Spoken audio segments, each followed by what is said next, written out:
I was doing some night hog hunting in the woods near my backyard. I was hiding in the tower I had built about a decade ago. In case anyone's wondering, I of course had a night vision scope attachment. I guess I'm what you would consider a hardcore hunter. I don't want to bore you with the unnecessary story prolonging details, so I'll make this short.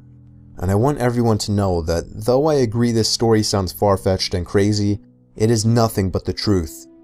And I in a way actually consider myself lucky that I'll always have such a horrifying story to share. So, while I was sitting in the tower waiting for movement, it finally came. I took aim and found the source. But it wasn't at all a hog, or any kind of animal I was expecting. It was a person, a man wearing all black. Black sweatpants, black shoes, and a black hoodie with the hood over his head. But that wasn't the freakiest part. He was dragging a sack behind him. My heart started racing. I was pretty sure I was witnessing this guy trying to bury a body. I continued to watch him, but then he slowed down, and I swear to God, it looked as if he turned his head up to me. I ducked down under the wooden walls of the tower, shaking in my boots. Yes, I had a gun, but just the idea of using it against a person is horrifying. I lay low, praying to God that he hadn't seen me. It would make sense if he could, though. It's practically pitch black out here, or at least that was my logic.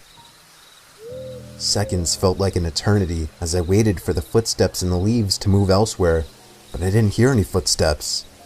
All I heard was the sound of a foot hitting one of the wooden planks on the ladder of the tower. I felt the entire tower vibrate and shake as there were 2 more steps moving up the ladder. At this point, I was asking myself deep down, am I going to be able to shoot someone? But for some reason, whoever was down there decided not to climb all the way up, as I heard them jump back down to the forest ground and began dragging the sack away. I think I stayed frozen like a statue for at least 10 minutes before even peeking over the ledge again. The coast seemed clear. I had to get home and warn the police immediately. I hopped over the ledge and descended down the ladder. I turned on my pocket flashlight, which in hindsight was a stupid move considering the situation, and ran back in the direction of my house. I was only able to run for about 10 seconds or so when I heard the rapid, manic footsteps crunching the leaves from behind me. I took a look over my shoulder, and there he was, inches away from my face. I spun around and shot him in the shoulder. He stopped and screamed in agony, and I took that moment to finish my dash to my house. Again, in hindsight, I should have held him hostage somehow, but that doesn't even matter now.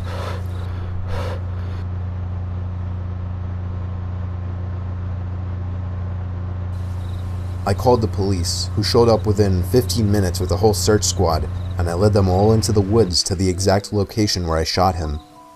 There was a faint yet noticeable blood trail spilled onto the leaves which led past the body bag, which the cops seized, and eventually right to the maniac, who was hiding under a log next to a tree. He was arrested and tried for the murder of Jinkwen Sakanaki, a Japanese corner store owner. I don't know the full story behind it, but I do know I won't forget this one for the rest of my life, and I'll also be telling it for the rest of my life.